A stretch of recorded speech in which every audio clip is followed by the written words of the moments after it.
if it isn't the great Harry Potter. Fancy a duel? I'm something of an expert. Go on, Harry. You can do it. Better watch out for the candles, Potter. They've got special jinxes in them. Trust me, you're going to need all the help you can get. Get ready, duel!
Hissing furiously, the snake slithered towards Justin Finch-Fletchley.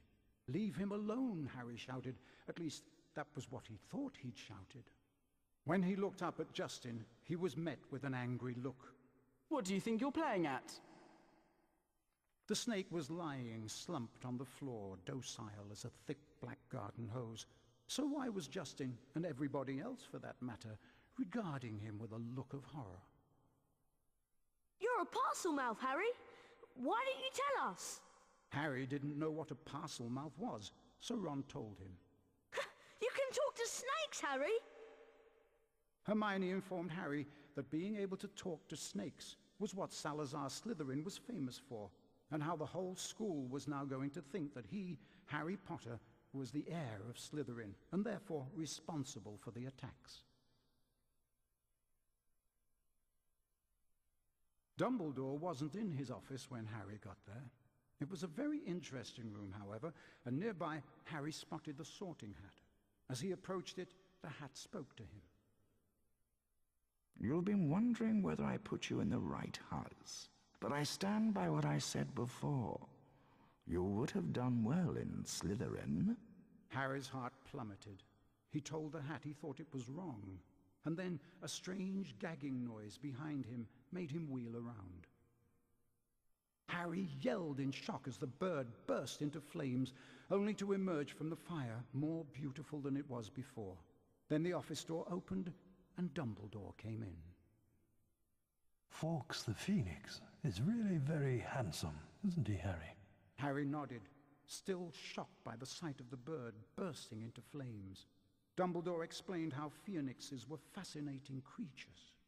They can carry immensely heavy loads, and they make highly faithful pets. Dumbledore went on to say that he didn't believe Harry was the attacker plaguing Hogwarts, and he asked if Harry had anything to tell him. Harry thought of the disembodied voice he'd heard, and his growing dread that he was connected to Salazar Slytherin, but in the end, he didn't want to say anything about them.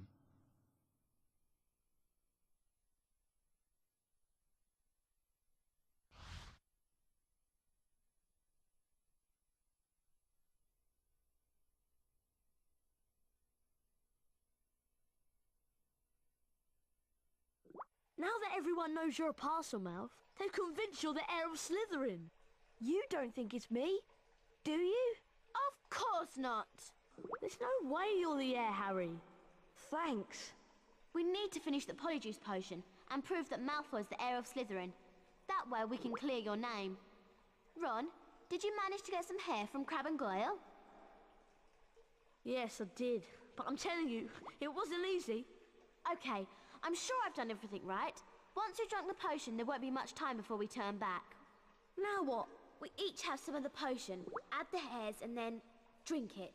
I'm still not sure about this. Ready? Ready? As I'll ever be. 1, 2, 3.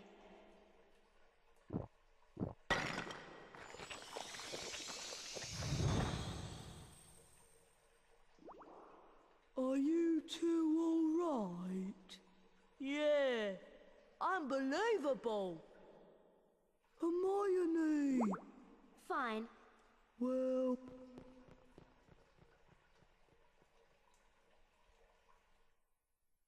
Hermione said that... we need... There's a Slytherin now, quick!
there you are.